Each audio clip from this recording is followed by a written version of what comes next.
Hello friends, welcome back to my channel daily life crafts. आज आमी बानाচ্ছি होलिर জন্য একটা टी शार्ट।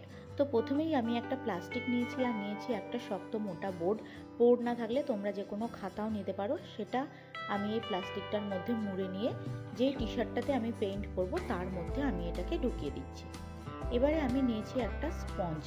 দোকান থেকে অনেক সময় শার্ট টার্ট কিনলে বা গেঞ্জি টি শার্ট কিনলে এই রকমের স্পঞ্জ তার ভিতরে থাকে।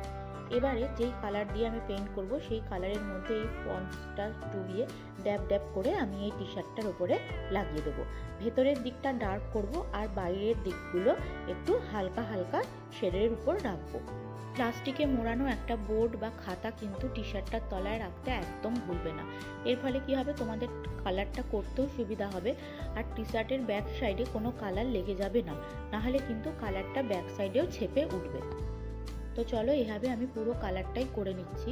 আর কালারটা যদি তোমাদের বেশি ঘন থাকে, ফেব্রিক কালার আমি এখানে ইউজ করেছি। ফেব্রিক কালারটা যদি তোমাদের কাছে বেশি ঘন থাকে তাহলে একটা থিনার পাওয়া যায়, ফেব্রিক কালার যেখান থেকে কিনেছো সেখানেই পেয়ে যাবে। থিনার বলে বা মিডিয়াম বলে, সেটা কিন্তু কিনে কালারের সঙ্গে একটু মিশিয়ে নিতে পারো, তাহলে কালারটা একটুখানি পাতলা বা লিকুইড টাইপের হয়ে যাবে।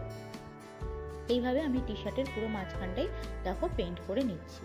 এবার এটাকে ভালোভাবে আমি ড্রাই করে নেব। ভালোভাবে ড্রাই করার পরে কিন্তু আমি এখানে নেক্সট স্টেপটা করব। নেক্সট স্টেপে আমি এখানে হ্যাপি হোলি লিখে দিচ্ছি। আমি এখানে একটা পুচকের জন্য বানিয়েছিলাম, সেই পুচকেটার নাম ইভান, তো আমি এখানে নামটাও লিখে দিয়েছি। আমি আশা করছি আমার ভিডিওগুলো তোমাদের ভালো লাগে। যদি ভালো লেগে থাকে তাহলে অবশ্যই ভিডিওগুলোকে লাইক করবে এবং অবশ্যই কমেন্টসের মাধ্যমে জানাবে তোমাদের মতামত। সবার সাথে শেয়ার করবে এবং চ্যানেলটাকে সাবস্ক্রাইব করে পাশে রাখা বেল আইকনটা ক্লিক করতে কিন্তু একদম ভুলে যাবে না।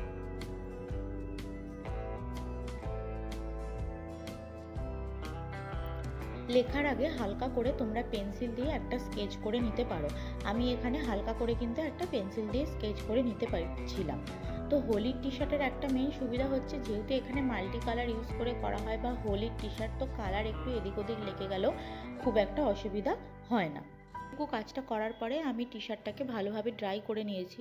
এবার আমার হাত যেহেতু টি শার্টটার তুলনায় অনেকটাই বড় হয়ে যাচ্ছে, তাই পুচকেটাকে ডেকে এনেছিলাম, তো ওকে দিয়েই আমি এই টি শার্টের উপরে হাতের ছাপগুলো দিয়েছি। তো ওকে দিয়ে করাতে গেলে তো যা হয়, বাচ্চা নিয়ে বিভিন্ন জায়গাতে দিয়ে দিচ্ছে, একটু এদিক ওদিক হয়ে যাচ্ছে। তো যাই হোক, শেষ অবধি হয়েছে। সে তো বিশালই ইন্টারেস্টে তার জামার মধ্যে তার হাত দিয়ে পেইন্ট করা হচ্ছে। তো করার পরে ওর হাতের ছাপ, আর নরম হাত বলে হাতের ছাপটা অতটা প্রমিনেন্ট না হওয়ার জন্য আমি পরে তুলি দিয়ে আবার একটুখানি ঠিক করে নিয়েছি। এবারে কালারের মধ্যে আমি আরেকটু থিনার মিশিয়ে পুরো টি শার্টটার মধ্যে ছোট ছোট ডট টাইপের বা একটু ছিটে টাইপের দিয়ে দিয়েছি। এখানে আমি লাল, হলুদ আর নীল এই তিনটে কালার ইউজ করে করেছি।